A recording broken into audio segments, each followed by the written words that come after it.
Welcome to fast learning YouTube channel. High court exams date announce చేసేసారు కాబట్టి ఫాస్ట్గా revision చేసుకోవడానికి వీలుగా chapter wise bits short videos రూపంలో తీసుకొని వస్తున్నాము. మీరందరూ కూడా లైక్ చేసి సపోర్ట్ చేస్తారని కోరుతున్నాను. Thank you. చాప్టర్ 1 భారత రాజ్యాంగ చరిత్ర.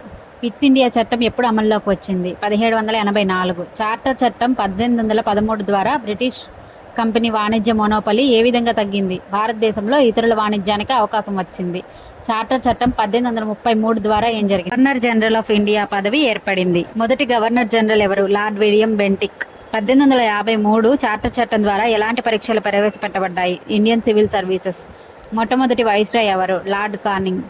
మింటో మార్లే సంస్కరణలు ఎప్పుడు వచ్చాయి? 1909. వర్గాల వారీగా ఎన్నికలు ఎవరి ద్వారా ప్రవేశపెట్టబడ్డాయి? మింటో.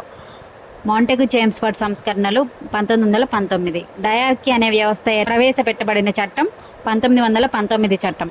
భారత ప్రభుత్వ చట్టం 1935 ప్రధాన లక్షణం ఫెడరల్ నిర్మాణం.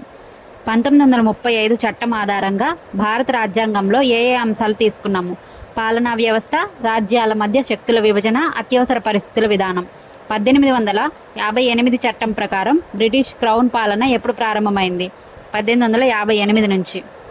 భారతదేశంలో మొట్టమొదటి రెగ్యులేటింగ్ చట్టం ఎప్పుడు వచ్చింది? 1773.